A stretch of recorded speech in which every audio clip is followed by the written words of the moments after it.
اسلام کا سیاسی نظام جمہوریت سے کس طرح مختلف ہے، جبکہ حوالہ دیا جاتا ہے امرہم شورا بینہم بقول جاوید غامدی صاحب کے خلفائے راشدین کا انتخاب بالکل جمہوری اصولوں پر ہوتا تھا۔ اگر الیکشن نہیں ہوا تھا مگر اس وقت قریش کی وہی حیثیت تھی جو آج کل کانگریس مسلم کی ہے۔ بالکل ٹھیک ہے جی، غامدی صاحب کی کیا بات ہے جی۔ دیکھیں غامدی صاحب سے لاکھ اختلاف، لیکن بعض چیزیں انہوں نے ایسی ایکسپلور کی ہیں سادہ الفاظ میں کہ وہ آپ کے 14 طبق روشن کر دیتی ہیں۔ وہ بالکل ٹھیک کہہ رہے ہیں کہ اس وقت قبائلی سسٹم تھا۔ قبائلی سسٹم میں جب ایک قبیلے کا سردار کہتا تھا نا کہ میں اس کے ساتھ ہوں، تو پھر الیکشن کرانے کی ضرورت نہیں ہوتی تھی۔ وہ جو سردار ہے وہ الیکشن سے ہی بنا ہوتا تھا۔ ہمارے والا صاحب نہیں ہے کہ ایک لیڈر مرتا ہے تو اس کی بیٹی یا بیٹا پھر اسی مسند پہ بیٹھتے ہیں۔ یہاں تو ڈیموکریٹک جماعتوں میں بھی ڈکٹیٹرشپ ہے، باہر کا کوئی بندہ نہیں آ کے بیٹھ سکتا۔ وہاں پہ ڈیزرونگ لوگ بیٹھتے تھے، پھر وہ واقعی لیڈر ہوتے تھے۔ حضرت ابو طالب بنو ہاشم کے لیڈر بنائے گئے نا، حالانکہ بنو ہاشم سب نے اسلام قبول نہیں کیا، لیکن نبی الاسلام کی پشت پہ وہ کھڑے ہو گئے تھے، سب کے سب لوگ اپنے قبیلے کے سردار کے کہنے کے اوپر۔ جی اتنا قبائلی سسٹم تھا۔ جب ابو طالب نے کہا ہم نے امان دی، تو صرف ابو طالب نے نہیں، پورے بنو ہاشم نے امان دی۔ اسی لیے شعب ابی طالب کے اندر 3 سال تک پورے بنو ہاشم کو رکھا گیا تھا ان کا بائیکاٹ کر کے، صرف رسول اللہ کو، ان کے ساتھیوں کو نہیں۔ اس میں کافر بھی شامل تھے۔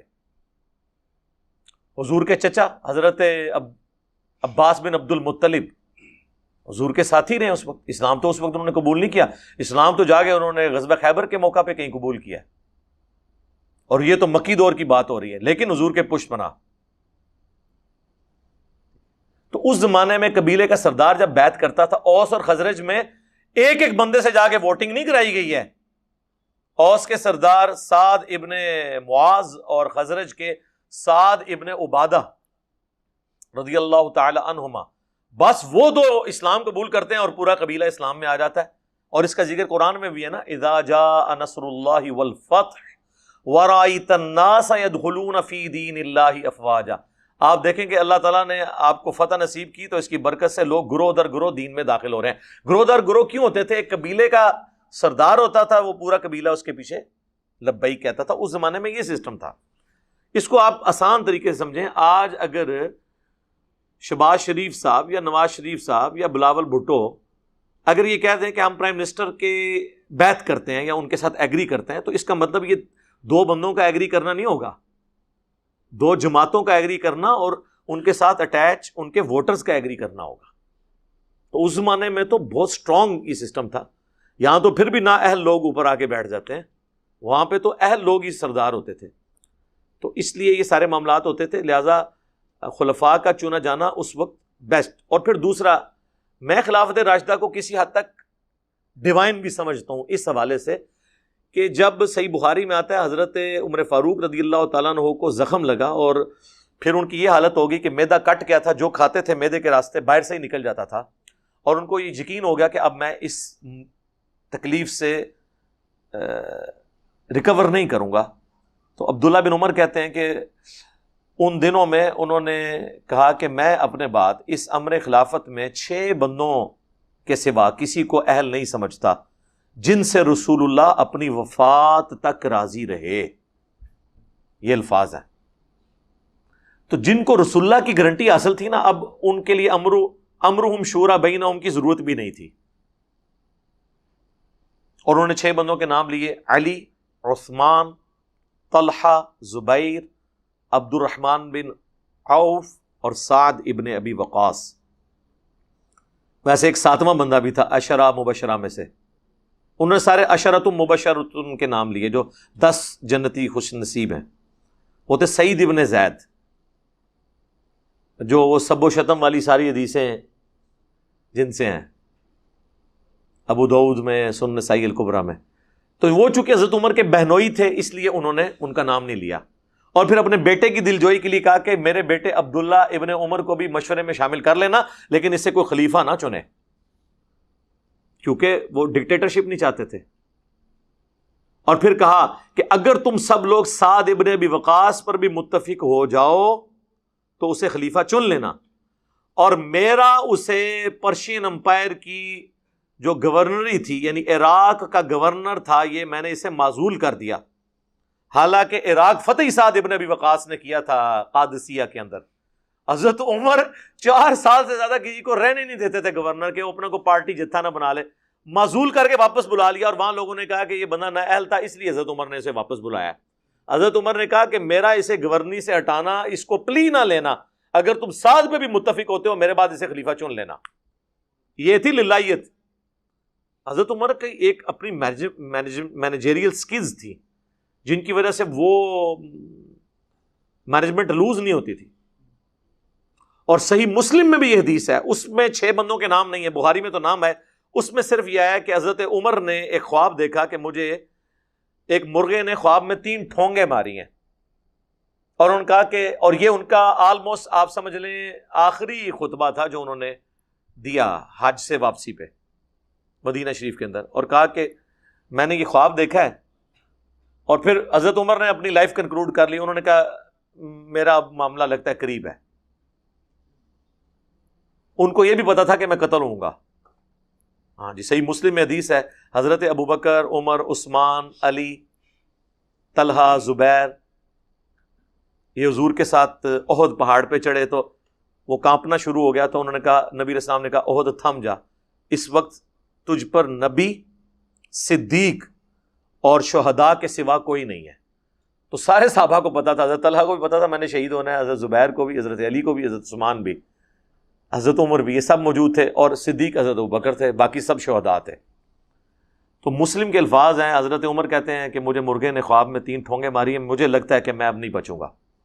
یہ ساری حدیثیں میں نے کربلا والے ریسرچ پیپر میں بھی پس منظر میں ڈالی ہیں. اگر میری اچانک موت ہو جائے تو ان 6 بندوں میں سے کسی کو خلیفہ چننا، اور دیکھنا جو ان 6 کی مخالفت کرے تو یہ وہی لوگ ہوں گے کہ جن کو میں نے اسلام کی خاطر اپنے ہاتھوں سے مارا تھا، اور یہ کافر اور اسلام کے دشمن ہیں جو ان 6 بندوں کی خلافت کی مخالفت کریں. ہے مسلمانوں میں ہیں لیکن حضرت عمر سے مارے کھائی ہیں جب وہ کافر تھے. اب یہ لوگ کون ہیں؟ حضرت عمر کے بیٹے سے ہی پوچھ لیتے ہیں. صحیح بخاری میں یہ حدیث ہے 4108 کہ جب حضرت معاویہ تحکیم کے مسئلے کے بعد مدینہ شریف آئے تو انہوں نے وہاں پہ خطبہ دیا. حضرت حفصہ جو حضرت عمر کی بیٹی اور حضرت عبداللہ بن عمر کی بہن تھی، انہوں نے کہا عبداللہ بن عمر سے کہ بھائی حضرت معاویہ آئے ہیں اور وہ خطبہ دے رہے ہیں مدینہ شریف میں، تم جاؤ، کہیں تمہاری غیر موجودگی کو کوئی نیگیٹو نہ سمجھ لیا جائے کہ کوئی لادہ پارٹی بنا رہا ہے. تو اپنی بہن اور ماں بھی لگتی تھی اس حوالے سے کہ ام المومنین ہے، کہنے پہ چلے گئے. حضرت معاویہ رضی اللہ تعالیٰ عنہ کے خطبے میں بیٹھے تو حضرت معاویہ نے جو ہے کنائے سے بات کرتے ہوئے کہا تم میں سے جس کے دل میں خواہش ہے نا خلیفہ بننے کی، وہ اپنا سینگ اٹھائے، اپنا سر اٹھائے، میں اس کے باپ سے بھی زیادہ خلافت کا حقدار ہوں. جس طرح ہم بھی کہنا نا تیری بھی تو تیرے پیو دی بھی، یعنی ایک اپنا رو بتانے کے لیے. اب عبداللہ بن عمر کا باپ کون تھا جس کی وجہ سے حضرت معاویہ یہاں پہ بیٹھے تھے؟ شام تو فتح ہی انہوں نے ان کے دور میں ہوا تھا. تو جب مجمع چھٹ گیا تو حبیب بن مسلمہ کہتے ہیں کہ میں نے عبداللہ بن عمر سے کہا کہ تم نے اسی وقت معاویہ کو جواب کیوں نہیں دیا جب وہ یہ کہہ رہا تھا کہ میں تجھ سے اور تیرے باپ سے زیادہ خلافت کا حقدار ہوں. تو حضرت عبداللہ بن عمر نے کہا میں نے ارادہ کیا میں اپنی گھوٹ کھولوں، یعنی احتبا کر کے دونوں گھٹنوں کو یوں کر کے بیٹھے تھے، اور میں ایسے بڑے مجمع میں کہوں کہ تجھ سے زیادہ خلافت کا حقدار وہ ہے جس نے تجھے اور تیرے باپ کو اسلام کی خاطر مارا ہوا ہے. اور امام بخاری اس حدیث کو غزوہ خندق کے چیپٹر میں لے کے آئے یہ بتانے کے لیے کہ خندق کے موقع پر عبداللہ بن عمر مسلمانوں کی طرف سے لڑ رہے تھے اور حضرت معاویہ اور ان کے والد کافروں کی طرف سے تھے. تو حضرت عبداللہ بن عمر نے کہا کہ ہم تو وہ ہیں جنہوں نے اسلام کی خاطر تجھے اور تیرے باپ کو جنگوں میں پٹائی کی ہوئی ہے، اور آج تو بعد میں مسلمان ہو کر یا طلقاء کہہ لیں یا جو بھی سلسلہ فتح مکہ کے بعد مسلمان ہو کے تو ہمیں چیلنج کر رہا ہے کہ تو ہم سے اور ہمارے باپ سے زیادہ خلافت کا حقدار ہے. اور پھر عبداللہ بن عمر کہتے ہیں لیکن پھر مجھے جنت کی نعمتیں یاد آ گئیں کہ بھائی جنت میں مسلمان کے لیے دنیا میں تو فتنے سے گزرنا پڑے گا.